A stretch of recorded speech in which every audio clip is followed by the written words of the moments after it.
Udaipur Chandrapur FCA গোডাউনে শনিবার কর্মরত শ্রমিকদের উদ্যোগে হয় স্বচ্ছ ভারত অভিযান।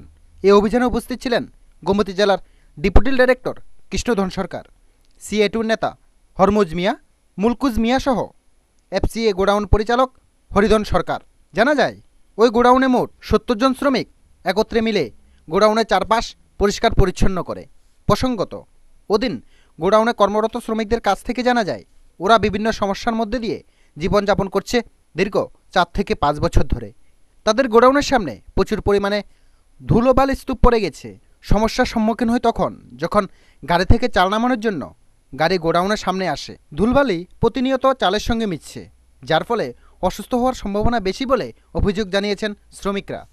স্বচ্ছ ভারত সাফাই অভিযান আমরা স্টার্ট করছি।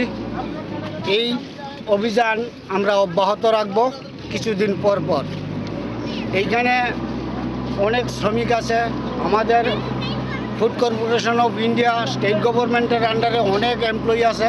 আমরা প্রত্যেকেই অফিস স্টাফ আছে, সবাইকে নিয়ে একটা স্বচ্ছতা অভিযান করতে চলেছি। শ্রমিকের পক্ষে কাজ করি।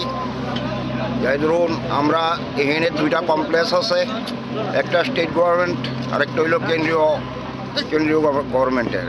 শ্রমিকরা আজকে আমরা কাজ করি। বহুত দিন করছি রাস্তাঘাটের জন্য ধোড়া বাড়ু আমরা না কান চুর আমরা চিহ্ন অনুভূতি হয় না। যে অবস্থায় দাঁড়াইছে ধোড়ার জন্য রাত যদি মানুষ শুতাম যাই, আমরা শ্রমিক ধোড়ায় মানে চোখ মুখ খোলানো বুদ্ধি না, রাস্তায় রাস্তায় মরে যানো বুদ্ধি। জীবনযাপন লইয়া চলতে হইব। আমরা রাত্রে হইলে ঘুমাইতে পারি না, শ্বাসকষ্ট।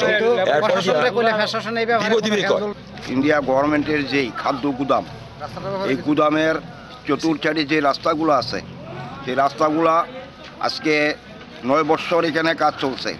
তার মধ্যে দেখা গেছে 4 বছরের রাস্তাগুলা মানে ড্যামেজ হয়ে আছেন। এখানে মানে ধুলা বালি গর্ত জল, বৃষ্টির মধ্যে কাজ করুন জানা নানা গাড়ি বেকাদায় পড়ে আটকা পড়ে জায়গা। তার বিশেষ করে আমরা গুদামে গাড়ি লাগাইয়া গুদামে গাড়ি খালি করার মতো কোনো পরিস্থিতি পাই না এবং লুট দেওয়ার কোনো পরিস্থিতি পাই না। আমাদের শ্রমিকরা আজকে 4 বছর পর্যন্ত অনবরত দুর্দশা এবং কষ্টের মধ্যে দিয়ে এখানে কাজটা তুলে দিতেছেন। শ্রমিকরা দাবি জানিয়েছেন সংশ্লিষ্ট দপ্তর যাতে অতি সত্বর তাদের সমস্যা সমাধান করে এবং তাদের সহযোগিতা করে। সংবাদ প্রতিনিধি সম্রাট বর্মনের রিপোর্ট, ফ্যান্টাসি টিভি।